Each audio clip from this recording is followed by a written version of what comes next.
stands for greatest of all time. As in, spaghetti sandwiches for dinner, they're my favorite. And you're the girl. You want to speak to be a parent. Thousands of teens in care will be just the same. Visit adoptusa.org, brought by the U.S. Health and Kids in the 30 Area Fine Arts Center. Thanks very much, and good afternoon. Welcome to Community Broadcasting from Beaver Community Theater Arts Center here on Maple Avenue in Beaver Dam. And we want to welcome all of you to the broadcast this afternoon at 1430 WB. We'd like to invite you that are now contact in connection. Consider checking out he's the president of the Beaver Community Theater and one of the guys brainchild behind this. Would you please Scott Shirley to the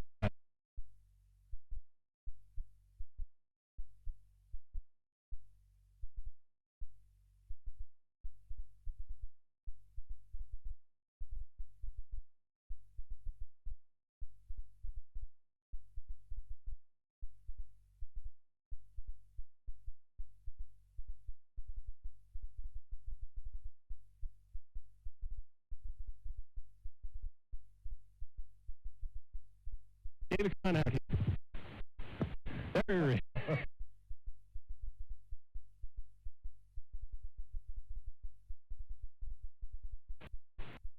Yeah, many years of thinking and training, and it's live in more ways than one, right? What you've seen David, it's hard for you to get kind of impression that a lot of people that have gone through the evidence have seen, because it kind of unveiled all for a lot of people. What was it watching this progression?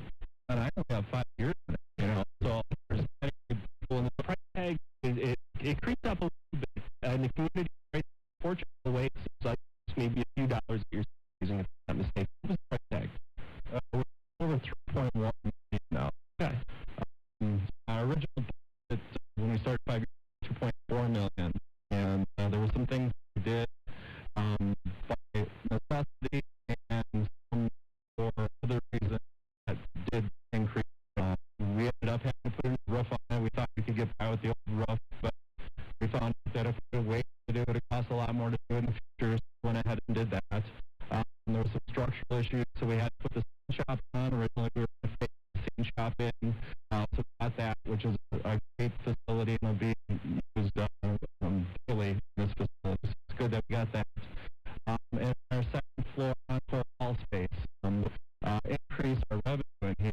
We can hold kind of events there. We can have parties, dinner shows, and fashion shows, and mystery shows, and so that will increase the revenue for the facilities. We thought that it was worth investing in that space.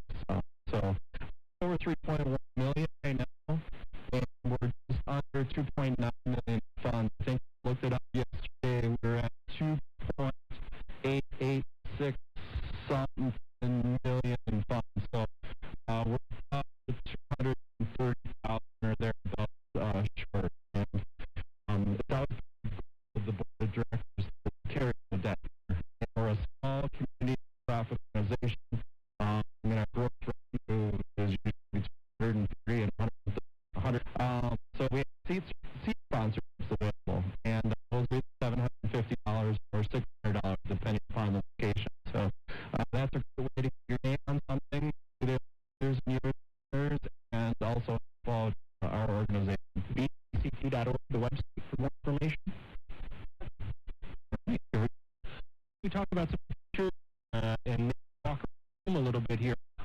Going to be band performing right here where we're staying tonight, David, if I'm not mistaken. Why don't you talk about Wheelhouse?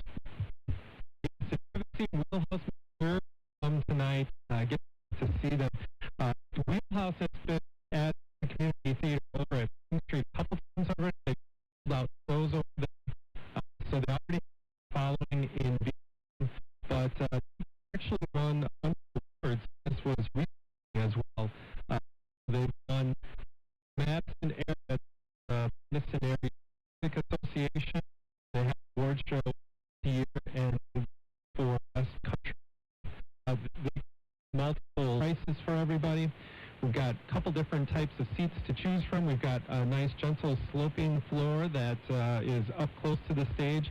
The seats in back are also great as well. Those are stadium-style seats, so you've got a nice head up above the row in front of you, so that's a great view as well. So not really too many bad seats in this auditorium, so don't be afraid to check off any seat there. And folks that come to the Beaver Dam Area Community Theater for this performance or any other performance are going to come in through the main lobby, which is stage left over here. Or house right, Craig. Or house right. Yes. You learned a lot about the theater. Yeah. You were before this, weren't you? I was going to theater, but I've never been involved in theater. Never been on stage? Only on speech. Now, you've done acting. I lobby because we're a little bit tethered over here, but you've got a lot of features out there. Why don't you tell us about what's in the lobby? Who wants to do it? Well, first and foremost, the reason that we did this is for accessibility. So anybody can get into this main auditorium with no steps. So that's a brand new entrance session area. We have an to all three. A donor board, brand new bath, plenty of everybody's service community. Probably appreciated part of the lobby is the bigger bathrooms, because I remember our interactions, how long the line was to the ladies' restroom only had stalls. There's 6 in there, so that should cut actually like intermittently 15 minutes. Never be taken care of that. So that'll be small standing in line forever. Might not get back in time for the show. But nice as the ones in the line. Not as good as the new one. Yeah, that is getting all the nice talking like, wow, building amazing. And I actually go use the back like, oh, this is the world part. So, folks be able to take the box off. Yes. As long as there are tickets available yet. Okay. We actually have a box office. It's standing in the middle of the box office. And we're actually going to have a box office hours regularly starting Tuesday. Tuesdays and Thursdays. You can come here if you have a question. You can buy a ticket. You can sign up your child for a class or grandchild. If you're thinking, oh, I cleaned up my closet, here's some interesting clothes items that maybe the theater could use, you can drop those off here and leave it as a donation. So Tuesdays and Thursdays starting at 10 a.m. going all the way to 7 p.m. Do you want to chime in on something? Yeah, donations, please don't just drop off anything. We have to be somewhat selective. You know, we're a big building here, but we have a lot of stuff in it. And, you know, we want to just have everything. Yes, we're looking for unique pieces. Talking about profit. Volunteer team would put you in the volunteer team to see if it's something that we can. Where did Craig go? Can I open this? Is this something I can The Traveler? Well, we're starting the Patsy Cline set back there, Craig. You can see it, right? Well, you want people to see the Patsy Cline set before it's done? No. No. So, yes, we hope Craig, you know, so the world of Patsy Cline. So, our first play in the new facility is going to be always Patsy Cline, and that's actually a musical. Yeah, so a musical, and our preview night's January 23rd, opening night January 25th. So that's going to be a great show. So yeah, that'll be our first musical in this facility. So Craig wanted to reveal all of our secrets, you know, but he got overridden. And you saw our front stage curtain here, the red curtain, and this curtain back here is our mid-stage curtain. So we actually have a pretty deep stage. If you've been to our Spring Street building, and remember that stage, it had an awkward shape. It had a proscenium that was right in the middle of the stage, so there was about 600 square feet. Remember how square feet this stage is? It's quite a bit bigger. It's 2/3 of the high school stage. Right, I think we're about doubles. I think we're over 200, and if I remember the high school, I think it's about 16, if I remember. 12 to 1,600 or so. Oh, so school is 1,600? I believe so. Okay, so right in that neighborhood. And about 12, so about 2/3 the size of the high school, and about twice what our Spring Street stage is. Right. Heating wise, we got, what, 335? Is that the 335 with any company seat. and the company? Not a bad seat in the house, it looks like. No, it's not. And the accompanying seats, I ordered a premium folding seat, and they're actually going to be, they actually cost more than our fixed seats, and they're not here yet. So right now for Wheelhouse, we're putting a row of folding chairs in the front, and we're selling premium folding chairs for our seats. So Being around the theater here, it's obviously the complete opposite kind of style of the old Beaver Dam community theater, which was church. There's the old church for the acoustics at the time. For microphones around. It doesn't mean a lot about things that we hear like the acoustics. Can you give us insight into believe me, Craig, it doesn't look like a gym anymore, does it? yeah, we used to have, I was on the board for many years for the Beaver Dam area community theater up until January was last year. Meetings were when it looked like a bunch because it wasn't just a gym, full gym. Every sort of work.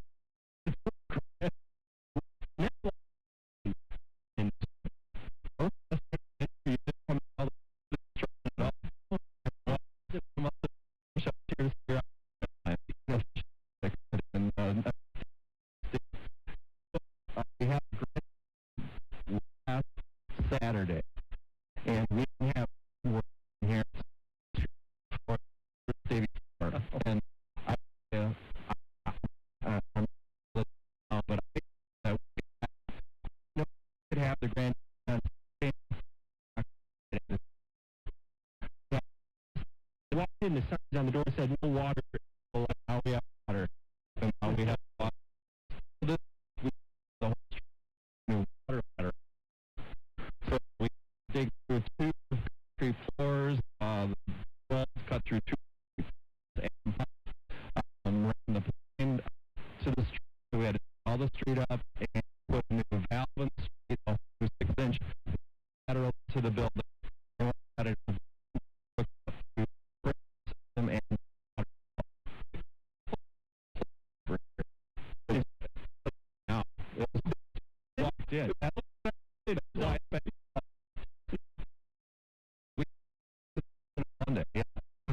which a 3-inch would normally have supplied enough water for our needs, but there was lime buildup in it.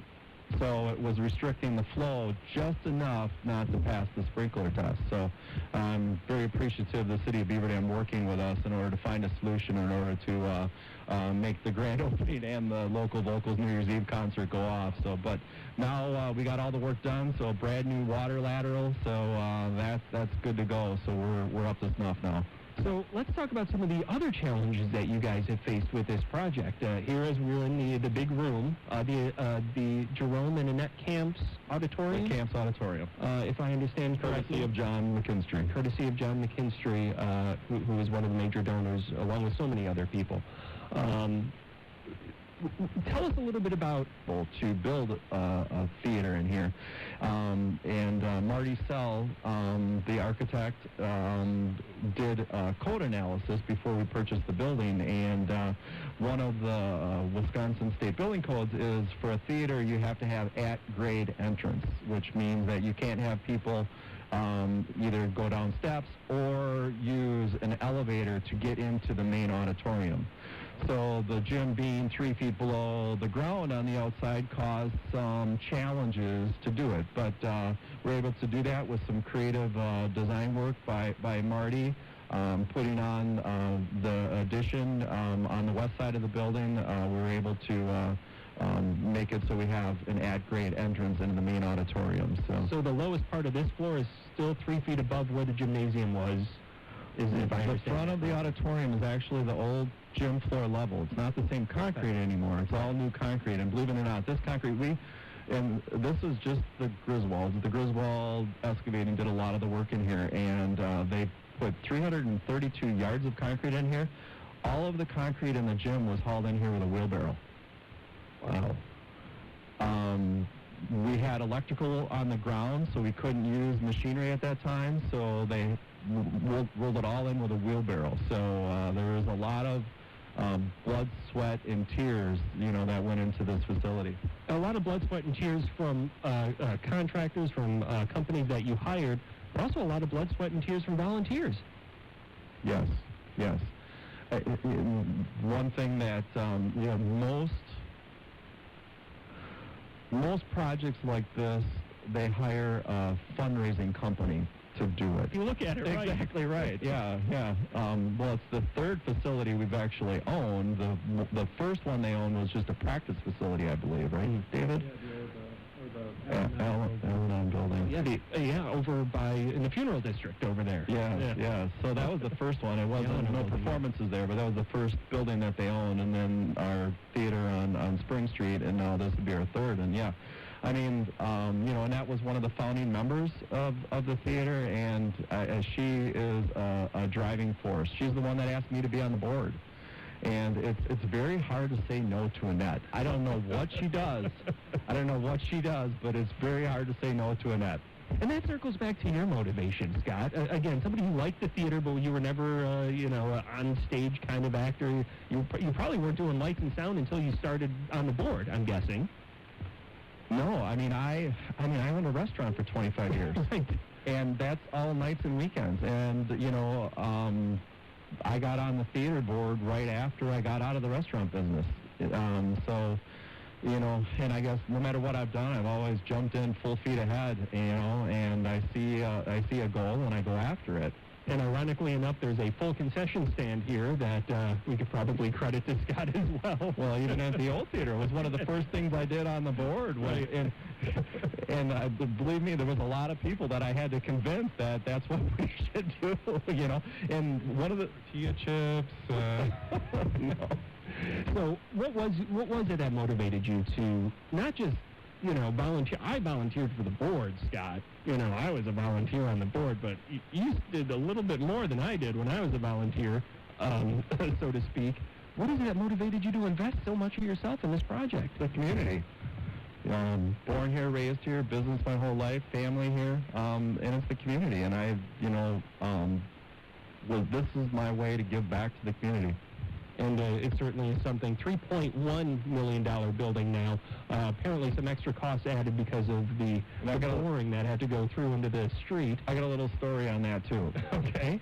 So $3.1 million, but a little story. My wife and I, Carrie, we were up in Door County a few months ago, and when we were up there, they were building a new theater. The Northern Sky Theater is building a new theater up there, and that's a 250-seat theater. So we got a tour, and we got a tour from the architect, project manager, the board president, and the managing director gave us Unity coming out. I didn't want to shortchange them in my comments earlier. And a lot of it is really hard, too, because, the whole project was bid, so, you take the best bid, and I think a lot of the local contractors that we work with gave us a great bid because they wanted to do it for the community, so it wasn't that they wrote out a check, but we wouldn't have been able to do this without them. Sure. And I know Marty Sell was somebody who was involved in the beginning with this, I saw his picture as I came in on is it the donor wall, the donor screen that you've got out in the lobby. So the business community, the theater community, the community in general, volunteers from the board, took a lot to put this on.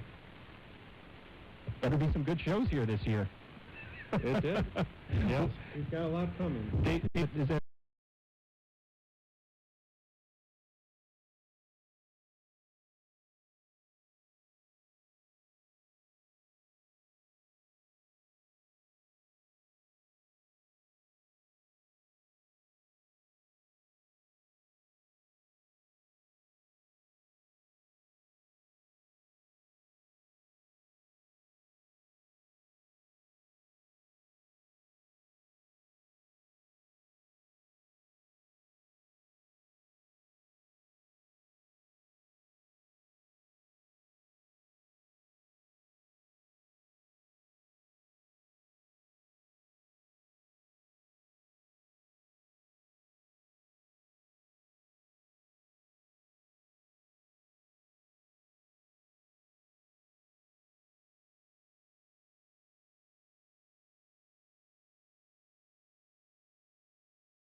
is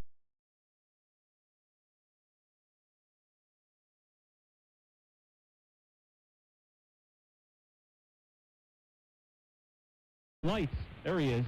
So we're getting kind of introduced to the Pink Floyd laser light show side of this whole thing. And I didn't know it was always sunny on Craig Wormbold, so I got to hang out with you more often. It's always sunny. That was a great introduction. I like that. I have to maybe put that on my no clouds over Craig Wormbold, folks. So I know I've been I did do this stuff in the theater. I was like,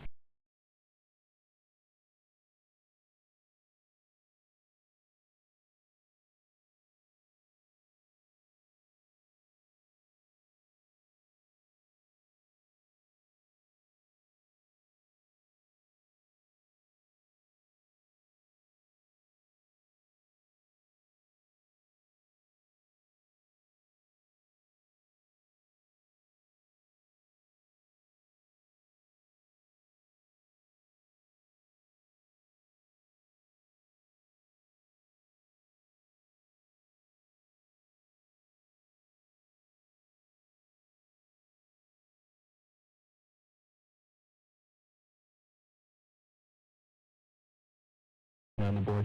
Yeah, it's amazing everything he's done. You know, seems like there's been a few things that have happened here. But you've acted on stage, and Scott has not acted yet, so we have to get that yet. We should do something together, like a two-man play, just the two of us. Yeah. See, last time Great. you were the abusive guy, right? So you got to play. You got to play like the nice guy this time. I'm glad you remember. I'm glad you remember that time I played the abusive man in that Annette Camp's written production. That was actually kind of fun. And that's the thing about the theater, is that you find yourself doing things that you might not otherwise do. And there's a lot of things, even if you're thinking like, oh, I don't think I could be up on stage.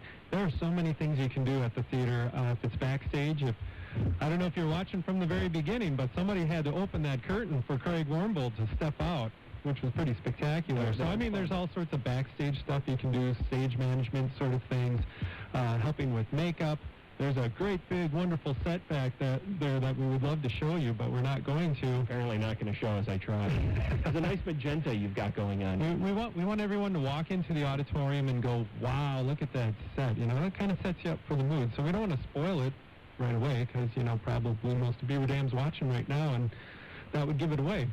So here we are on the stage, the proscenium, right, as they call it. The stage goes back much farther. Again, they won't let me show you because always Patsy Cline's set is still under construction. Where am I standing right now, and is it safe for me to be standing here?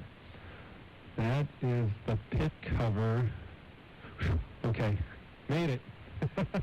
No, that's perfectly safe. There's steel beams underneath here holding this up, so you can like jump on it and everything. So this is the orchestra pit underneath me. Right. Yep. So we've got an orchestra pit under the stage. Conductor would probably be right in the middle, right about here.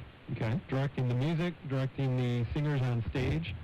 So that's a wonderful new addition because the old building, we actually had a second-story loft, like up here, for the musicians. There was a tiny little room, and this is a great big pit, so we'll be able to have a full-blown orchestra down here versus just a small combo.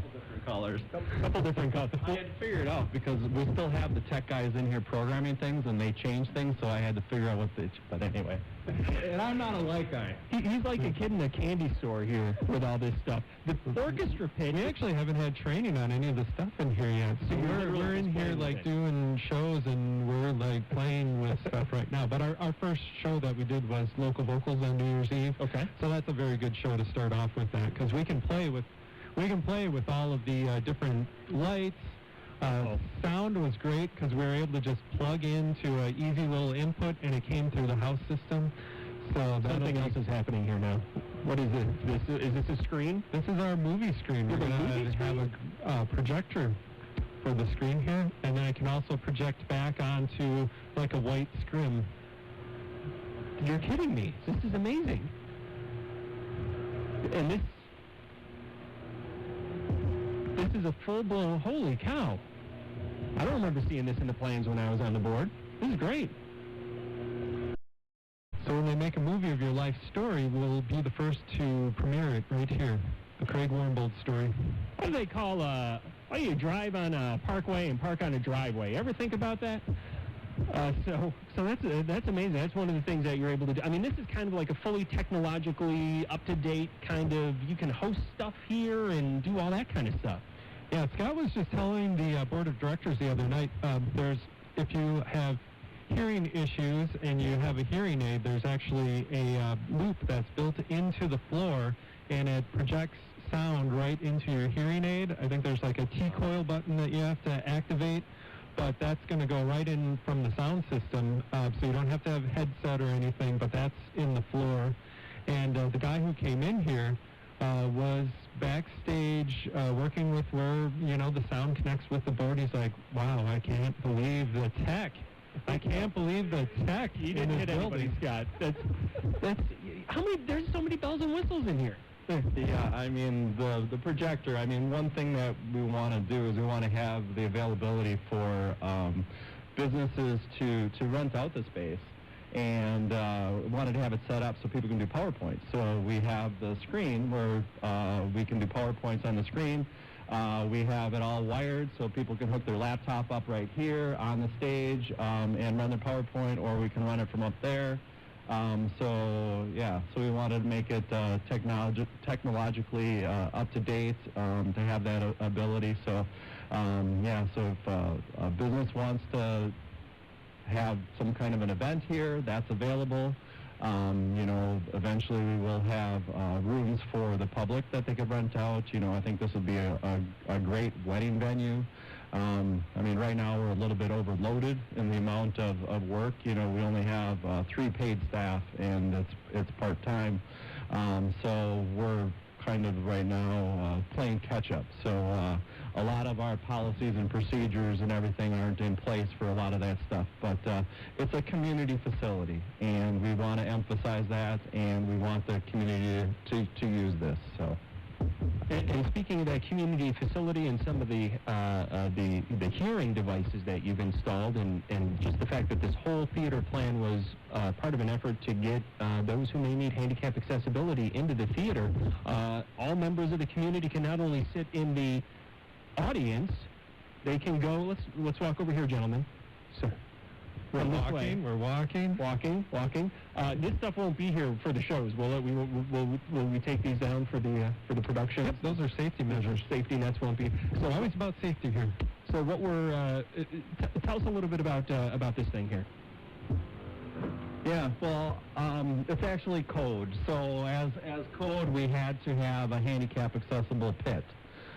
So this lift, it's a small elevator, and it actually provides handicap accessibility for 3 levels. The stage, so we can have a handicap or mobility challenged actor, and then they would have to use the lift, and then that's how they would access the dressing rooms, which are off to our house right over there. Or they can go all the way down if we have a mobility challenged musician and use the lift to get into the pit to play. So again, all about accessibility. And you've added a new elevator that I just took a ride. So there's a lot of different. Oh, there we go. Now it's actually working. But the hum you hear on the radio is not interference. That is the sound. Oh, look at this.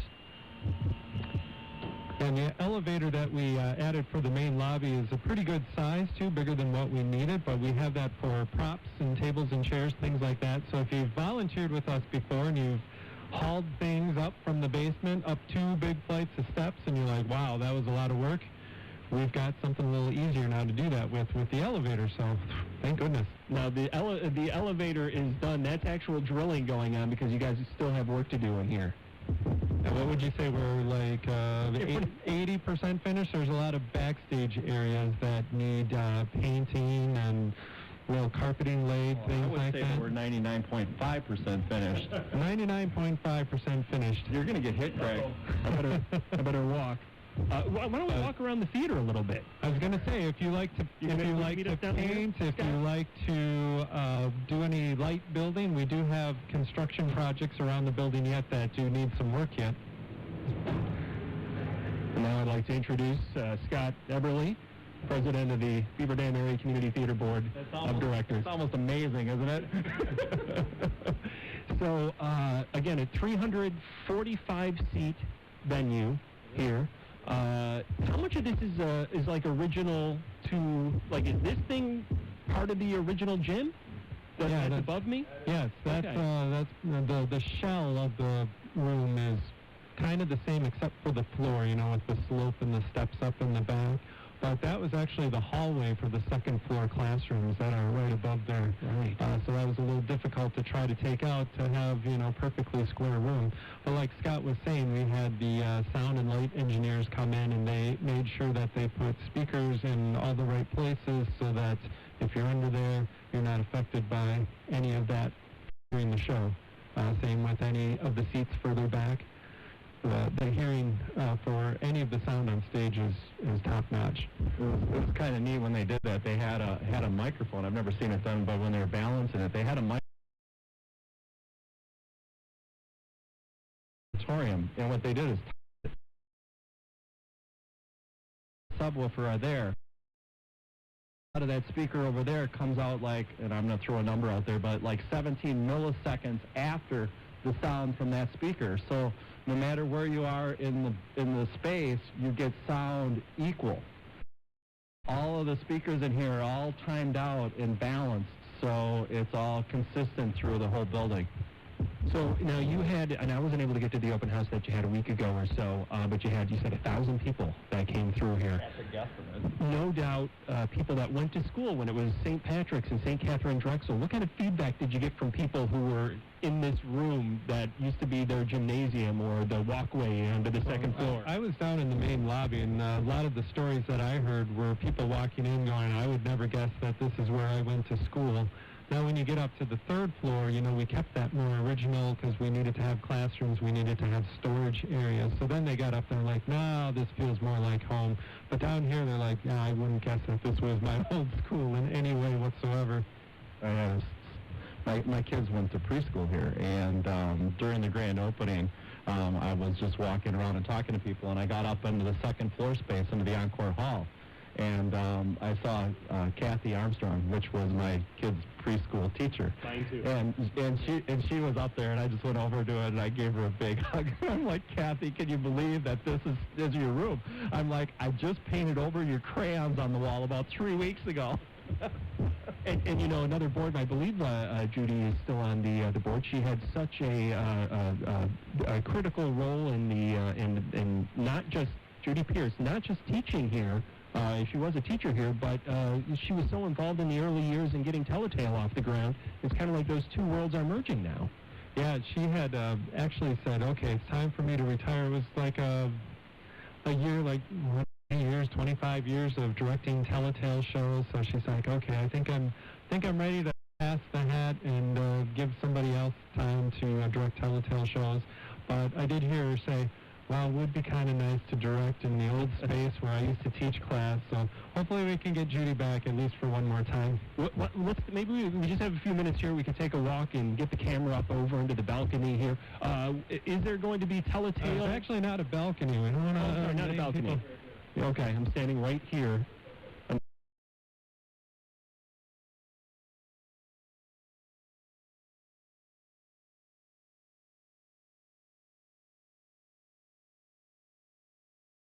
Being told to stand right here. Will Telltale be in this? Right? I don't know. So you're able to direct a magenta light directly in Beaver Dam on Maple Avenue. BDACT.org. We've got Wheelhouse performing tonight here at the Beaver Dam Area Community Theater Fine Arts Center. Tickets are going quick. Most of the main section. You could come over here, David. You don't have to leave me here alone. So it looks like there's only room for one in that light.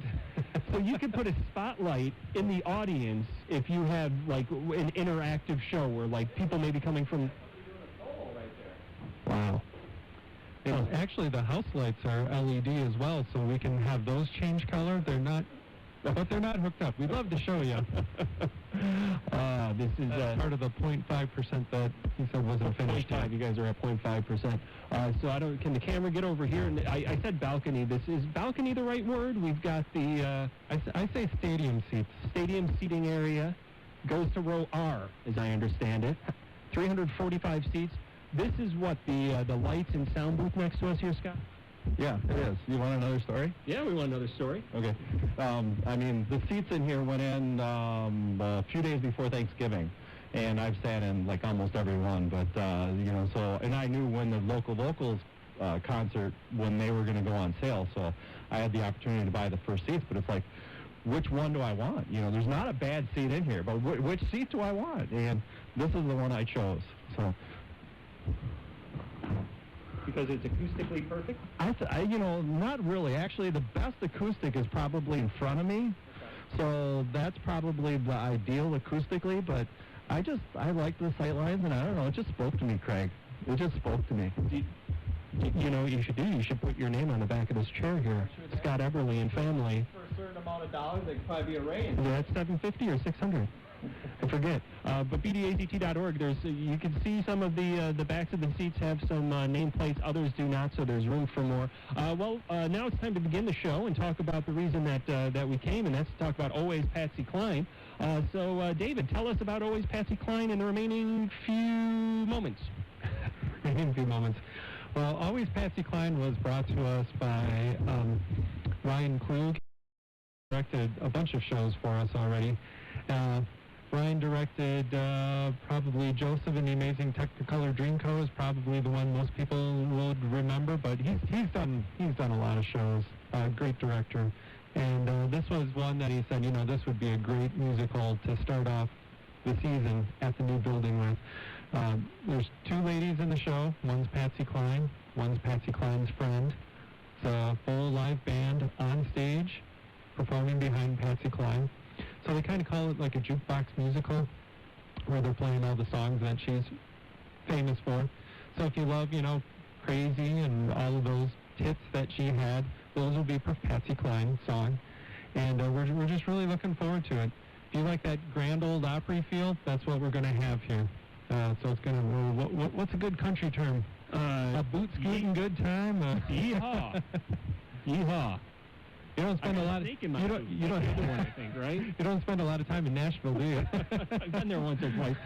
If only there was a country music station around that we could listen to. 95.3 WSRO, tune in. We're now listening to AM 1430 WBEV. Who's in Always Patsy Cline? Who's Patsy Cline? So Jen Foyt is Patsy Cline. Both of the leads are from Mayville, and they've performed together a bunch of times. They were in Into the Woods together, which is a show that we did in summer a couple of years ago.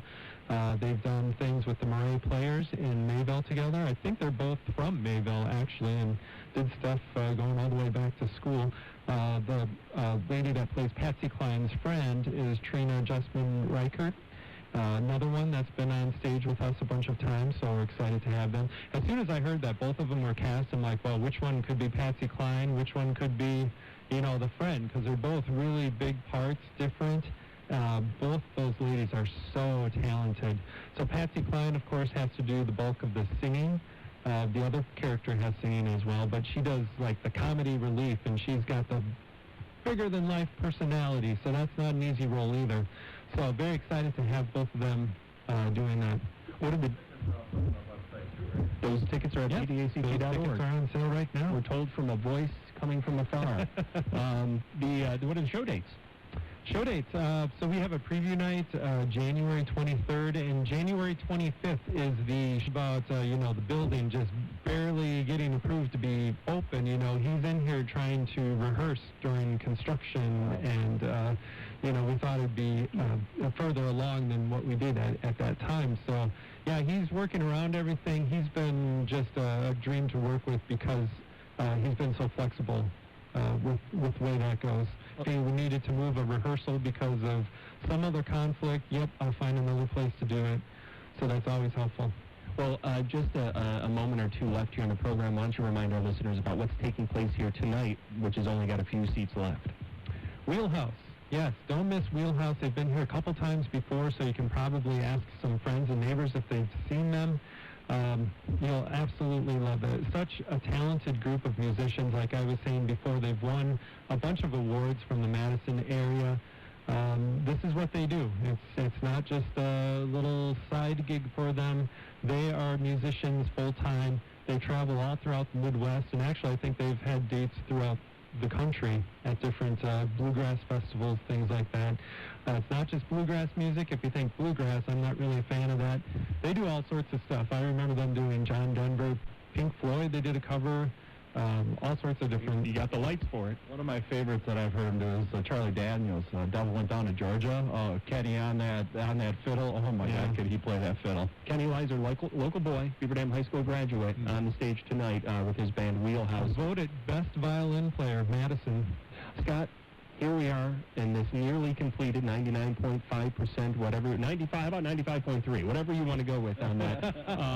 Whoa, what do you... Yes. Nice. Leave us with your final thoughts about being able to be here in this nearly completed building. I just want to thank the community for stepping up and making this happen. All right. And I do want to thank Scott Eberly and David Sneeder with the Beaver Dam Area Community Theater for letting us in and giving us a bird's eye view of the new Fine Arts Center here at the Beaver Dam Area Community Theater. Always Patsy Cline coming up starting January 25th. Yep. Wheelhouse tonight.